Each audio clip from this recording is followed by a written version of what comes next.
জামাই তো গুলি নিহত হয়েছে। পরে কে দেখবো জানি না, আল্লাহ মাহবুব। আর আমার স্বামী দুনিয়া স্বামীকে হারিয়ে শোকে বাকরুদ্ধ ঝর্ণা বেগম। যারা তাকে সান্ত্বনা দিতে আসছেন তারাও ভেঙে পড়ছেন শোকে।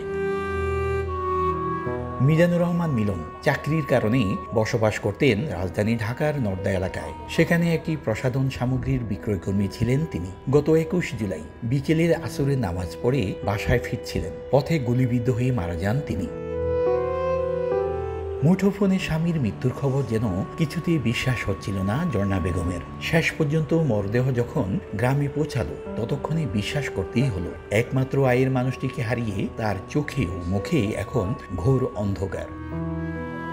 যখন সবার মোবাইল ব্যস্ত দেখলাম তখন আমার মন আরো কেমন জানি লাগতে আছে। পরে ঠিকই এই কথা শুনতে শুনতে পুরাটাই শুনি যে সত্য, একটু পরে আবার শুনি যে মৃত্যু খবর। মৃত্যুর সংবাদ যখন শুনলাম তখন তো কান্নাকাটি হয়েছে ফিরে, তখন তার আমার স্বামী দুনিয়া।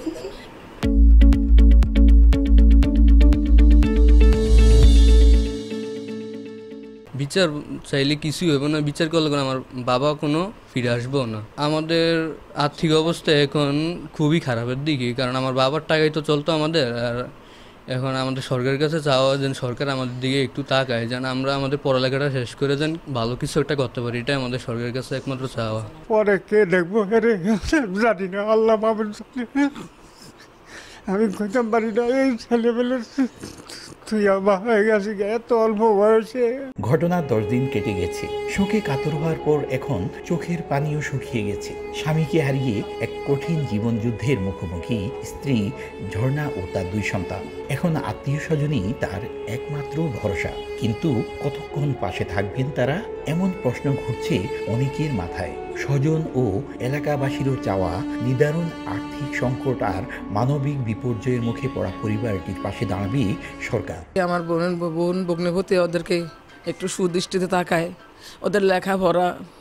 আমার বোনের মেয়েটা হয়েছে ক্লাস 10-এ পড়ে, ওদের উপরে যেন একটু সুদৃষ্টিতে তাকায়। সে কোনো দলের সাথে জড়িত ছিল না, কারো কোনো ঝগড়া পেশাদে কোনো ছিল না। সে তো চলে গেছে, কিন্তু পরিবারটা দৃশ্য, ফ্যামিলিটা দৃশ্য হয়ে গেছে। আমরা তাই মাননীয় প্রধানমন্ত্রীর কাছে আকুল আবেদন থাকবে তার জন্য একটা সুব্যবস্থা করে দেন। চাঁদপুরে মতলব দক্ষিণের পিংড়া গ্রামের মৃত খলিলুর রহমান তপদারের ছেলে মিজানুর রহমান মিলন। তার এক ছেলে ও এক মেয়ে রয়েছে। ফারুক আহমদ, সময় সংবাদ, চাঁদপুর।